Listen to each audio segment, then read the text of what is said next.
now we're going to get into it, man, because now we're talking about basketball season preview. I'm super excited for the basketball season this year because at the end of the day, I think we got two teams that the conference has put in the middle of the pack on both sides, because I think at the end of the day, they just don't know where to list these teams. They don't know what we have. And I think that's going to be awesome and to our advantage this year. Again, Coach Byron Smith, man, he's done this before. He's got it done. He knows how to coach these guys up. And so I think he's going to have this men's team ready. And I think Sandy Pugh has done a good job of getting some girls in here who can play. And so let's talk about the basketball season preview, man. Of course, I dropped the link to the StreamYard. So if you guys are interested in jumping on, then go ahead and use that link to do so. But let's get into it first. We got the 2023 women's basketball season preview. Let's talk about the team. Let's talk about the players. Let's talk about what is upcoming for this season. Because I think this team has an awesome opportunity to make some noise. And, of course, this year, Coach Pugh says, the theme is breakthrough, right? Of course, last year you was able to see that they were able to knock out Jackson State. And so, listen, I think Coach Pugh is starting to formulate how she's going to be able to put a winning program together. Right. So preseason ranking was 6th in the SWAC, right? Like I said, middle of the pack. Last year, the team finished tied for 2nd. Of course, they went into the SWAC tournament in 5th place because of tiebreaker scenarios, right? But you basically have 4 teams at 12-6 in the conference last year, right? And so Southern, I think both of the Alabama schools, right? PV, all tied for 2nd. And so even though they went to the SWAC tournament 5th, they were 12-6 last year, right? So they played well. Again, their style of play was a little bit different than I think what is going to be this year, based on what Coach Pugh has shared in some of her early media availability. And I'm liking it, man, because I think she got some girls on this team and on this squad that's really going to help her out this year. So let's talk about the team and talk about the roster. 14 girls on this team and on this roster. Let me plug my phone in. This Jada Robertson, of course, graduate transfer over from Austin P. She played at Wright State as well. Her first 3 years, Austin P this last year. And so she's going to be joining this Panther squad. You got Nam Thornton that's coming back with Jada Bowen, Michaela Hutchinson, and then also a newcomer, Maya Williams, as well. So this team has, some new faces. Looking at Jada Robertson and what she was able to do over at Wright State and at Austin P. Her last year at Wright State, she was there at Wright State for 3 years. Her last year at Wright State, she actually averaged 13 points a game with 6 rebounds and 2.5 assists. And so, looking at her numbers, you can see that this is somebody who can definitely score the ball. And I think that's great. Listen, they have to replace a first-team All-SWAC player. First-team All-SWAC player in Diana Rosenthal. And at the end of the day, when you got to replace somebody who is All-SWAC, you got to get somebody who come in and score, because this team is losing their top 3 scores from last year, right? Top 3 scores from last year.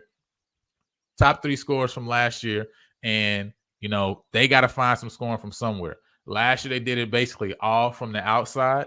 And I think this year that they're going to change that mindset and look to get some more easier buckets.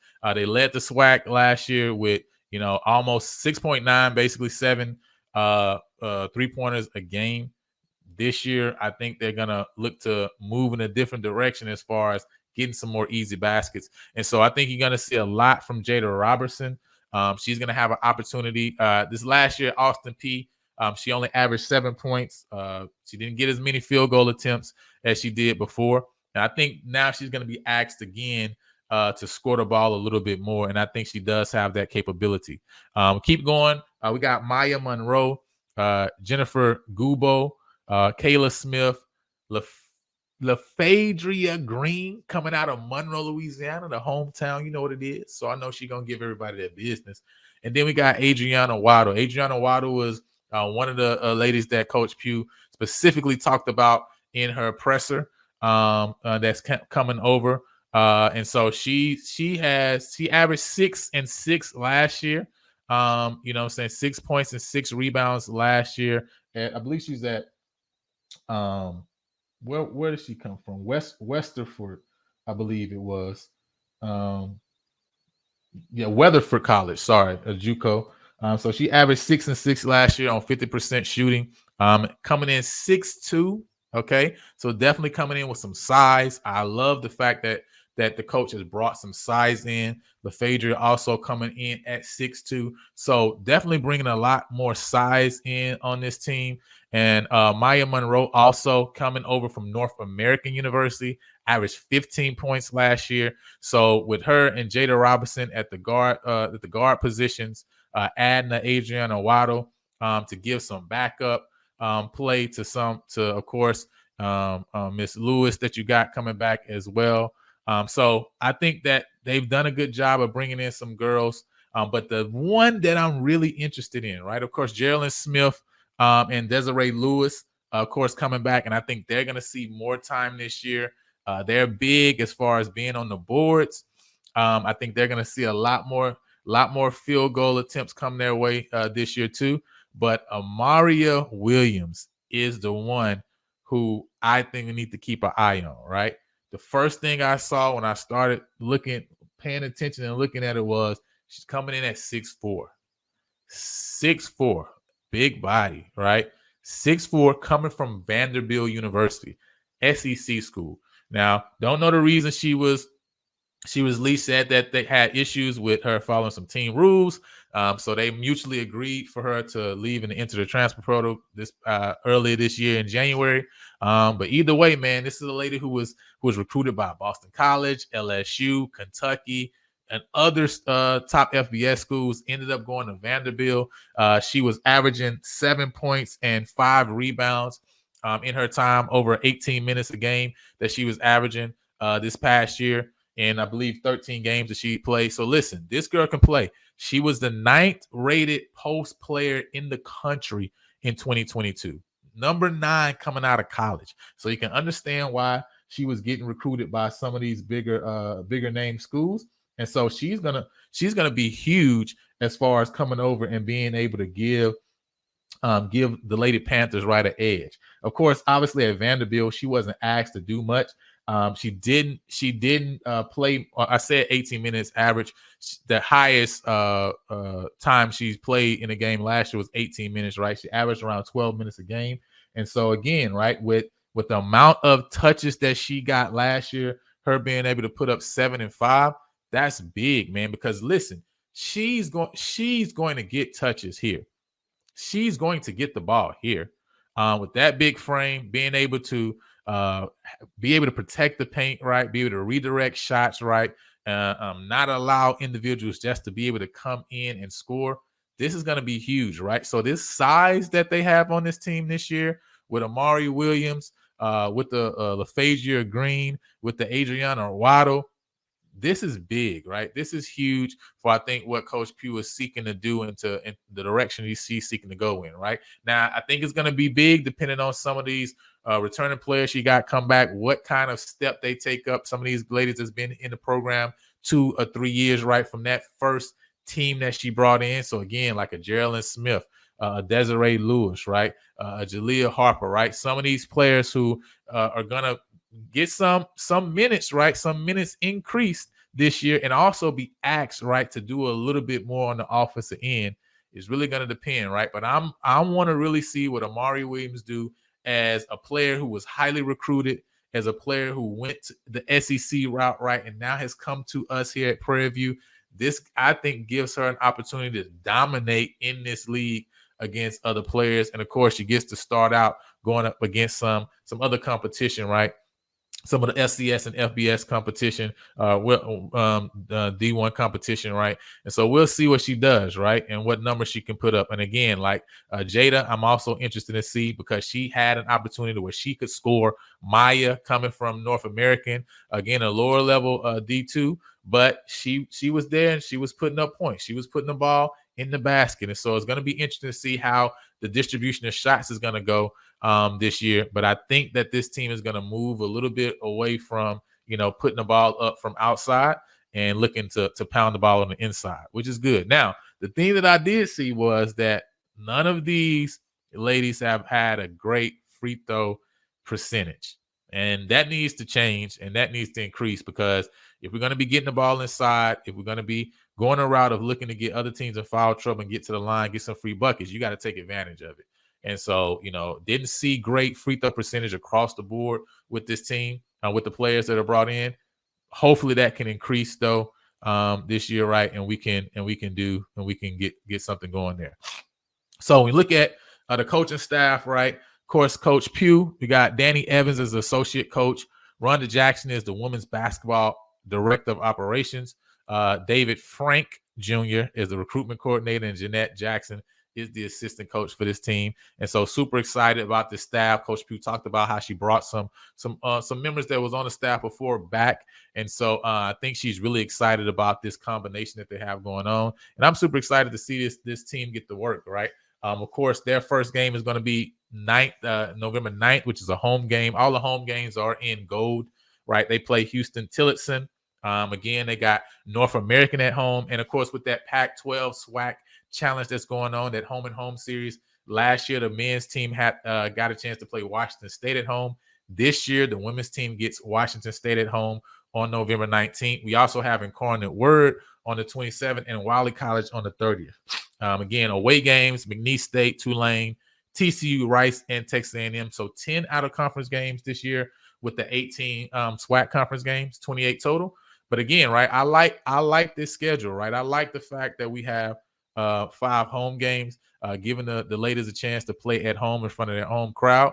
Now, looking at the attendance, the SWAC said that we averaged the least attendance for the women's games. Only 394 people in the stands. So we definitely got to increase that and give more support this year to the team. But yeah, I think this team has an awesome chance to compete in the SWAC this year and get the job done. Of course, out of conference schedule, which again, the SWAC plays a conference schedule. They play a conference schedule where the men and women play on the same day. Definitely helps with travel. And so you see the schedule there, right? We go to Louisiana for the first. Then we got Valley and Pine Bluff at home. Then we go to the Mississippi schools. We have the Alabama schools at home this year. Then we have Texas Southern at home before going out to Florida and playing the Florida schools. Then we're back at home to play against Southern and Graham. And we're on the road for Pine Bluff and Valley before having Alcorn and Jackson come to us as well. And so if you see, we play Alcorn and Jackson. We play Jackson State and Valley twice. Those are the 2 teams that we play twice this year in the conference. The other 4 teams from the East, we only play them once. And so we have Alabama State and Alabama A&M at home. Got Florida A&M and Bethune-Cookman on the road. So that's kind of how I shaked out this year for the Lady Panthers. But said double duty for the women on the 19th. Yeah. So because, we do have the SWAC volleyball tournament on the 19th of November, right? So, but with that said, man, I think this is a great schedule for the team this year. I think I'm really excited to see what this team looks like and kind of how Coach Pugh decides to distribute some of the workload, especially with some of the returning players that's been in her program for 3 years now. I think this junior year for a lot of those players, right, or redshirt sophomore year for some of those players is going to be a big year. To see them step up and add that with the pieces that she's brought in, right? So that Vanderbilt piece, though, Amari Williams, huge, 6'4". Listen, watch out for that name. Watch out for that name. Watch out for Jada for that name, right? Because I think she's going to be able to get back a little bit to what you saw her doing at Wright State, right? Where she was one of the primary scorers on the team, right? I think she's probably most likely going to be the second option when everything shakes out as far as what she gets and the opportunity she gets to put the ball up. So we'll see as we keep going and keep moving forward. Now let's talk about the men basketball season preview. This is definitely interesting, right? Because of the men's team, it's like a completely different team. Really, you only have 2 holdovers from the team from last year. And so Coach Byron Smith has completely brought in a whole new unit. And so it's going to be exciting to get to learn these gentlemen and see kind of what their strengths and their weaknesses are. Of course, their preseason rankings was the same as the ladies, which was 6th place. And I think this is just because at the end of the day, they don't listen. We both got new teams with a lot of new influx of players, right? The women's team, the top 3 scorers gone, right? You got to find out where you're coming from, right? The men's team, the same thing, right? Literally, right? The whole team is gone. So this is a completely new team we got this year. But like I say, I'm excited for the individuals we got in, right? So of course, Kevin McGaskey coming over. And then another thing that I looked at and I liked about some of the players that Coach Byron brought in this year too was we have a lot of like local kids that's coming in, right? You know what I'm saying? So we got a lot of kids from Houston, from Atascocita, from Missouri City, right? So a couple kids are coming in that this is home for them. And so I think that's exciting too for them to be able to come home, be comfortable, play in front of, their family too as well. And some guys who played well at other levels. So again, I think that's good to get guys who played some big minutes at some other in some other conferences, right? Play some big minutes in important games and important roles. That's super important. And so again, I like the mix that he got, right? So Kevin McGaskey, Charles Lane Jr. is a graduate as well, along with Charles Smith the fourth. Charles Smith is coming over from Old Dominion. He played his first 2 years at SMU. The last 2 years was at Old Dominion. And you can see it was a mixed bag. He, again, wasn't asked to do much. And I think that's kind of going to be the thing with this team is you got guys who wasn't asked to do a lot, who showed in spurts what they can be. But when you look at the distribution of shots, for example, last year, right? The team averaged about, I think it was 64 field goal attempts a game, right? You had Will Douglas, who averaged 12 to 13 a game, right? You got Razas, who averaged 9. You had another player average 9, another average 8, right? So you look right there, right? You're talking about that's 40 shots that's right there between those players. And so you got a completely new team coming in. So you're looking at, okay, how are we going to distribute shot attempts across these new individuals and what they've done? A lot of these guys have never averaged that many shot attempts a game, right? And so some of these averages that we see and what they've done, well, those shot attempts are going to increase. Those averages aren't going to stay the same. But I still like to see the fact that that some of their averages